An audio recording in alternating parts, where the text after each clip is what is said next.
ایک کویشچن یہ کیا گیا تھا کہ زکوٰۃ کے حساب کا کیا طریقہ کار ہوتا ہے۔ یہ بہت وسیع کویشچن ہے، لیکن میں مختصراً آپ کو عرض کرتا ہوں کہ پہلی بات تو اچھی طرح یاد رکھیں کہ 4 قسم کے مالوں پر زکوٰۃ ہوتی ہے: سونا، چاندی، روپیہ اور مال تجارت۔ مال تجارت اس مال کو کہتے ہیں جس کو صرف آپ نے بیچنے کی نیت سے خریدا ہو، یہ ہے مال تجارت۔ یا کوئی چیز خریدی ہے، بیچنے لیا اور ارادہ یہ کہ اس سے کچھ اور تیار کر کے اسے بیچا جائے گا۔ جیسے بہت ساری چیزیں آپ لے کر اس سے کوئی پروڈکٹ تیار کرتے ہیں، پھر اس کو آگے سیل کرتے ہیں، تو یہ جو مال خریدا ہے اس پروڈکٹ کی تیاری کے لیے یہ بھی مال تجارت کہلائے گا۔ اب اگر سونا 7.5 تولہ سونا ہو، یا چاندی 52.5 تولہ ہو، یا روپیہ اتنا ہو جس سے آپ 52.5 تولہ چاندی خرید سکتے ہوں، جیسے آج کل 45,000 50,000 کے درمیان ہوگی،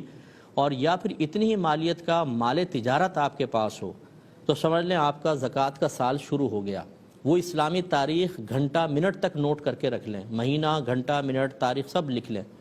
اور فرض کر لیں کہ ان میں سے کوئی بھی اس مقدار میں نہیں ہے، تھوڑی تھوڑی مقدار میں ہے، جیسے 1 تولہ سونا ہے، تھوڑی سی چاندی، تھوڑا سا کیش ہے، تو ان سب کو پھر روپوں میں تبدیل کر کے پھر دیکھیں کہ ان کی مالیت 52.5 تولہ چاندی تک پہنچتی ہے تو سمجھ لیں نصاب بن گیا ہے اور سال اسٹارٹ ہو گیا۔ جب 1 سال گزر جائے اب آپ کو دوبارہ حساب کرنا ہوگا۔ 1 سال کے درمیان میں کتنا آیا کتنا گیا اس کا کوئی اعتبار نہیں۔ اگر کوئی آیا ہے اور وہ فرض کر لیں سال کے اختتام سے 1 دن پہلے آیا ہے، تو اسے بھی کل مال کے ساتھ ملا کر اس پر بھی گویا کہ سال گزر گیا، اس پر زکوٰۃ دینی ہوگی۔ اب جب سال کا اختتام ہو جائے، وہی تاریخ وہی مہینہ آ جائے، جیسے آپ نے 1 رمضان کو لکھ لیا کہ میرا نصاب مکمل ہوا، اگلا 1 رمضان آیا تو گویا کہ پورا 1 سال گزر گیا۔ اب آپ کو دیکھنا ہے کتنا سونا ہے، اس کا روپیہ نکال لیں، چاندی، کیش، مال تجارت۔ کیش کے اندر جو ہے وہ پرائز بانڈ بھی آئیں گے، شیئرز آئیں گے،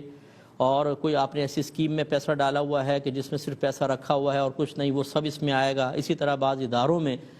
تنخواہ میں سے ڈیڈکشن کی جاتی ہے، وہ رکھا جاتا ہے، اس پہ پھر پروفٹ ملا کر آخر میں دیتے ہیں،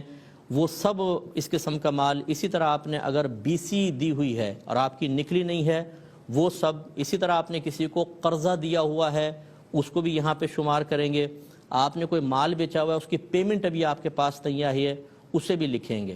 جتنا مال تجارت ہے، مثلا آپ نے کوئی دکان بیچنے کی نیت سے خریدی تھی، کوئی پلاٹ تھا، کوئی گھر تھا،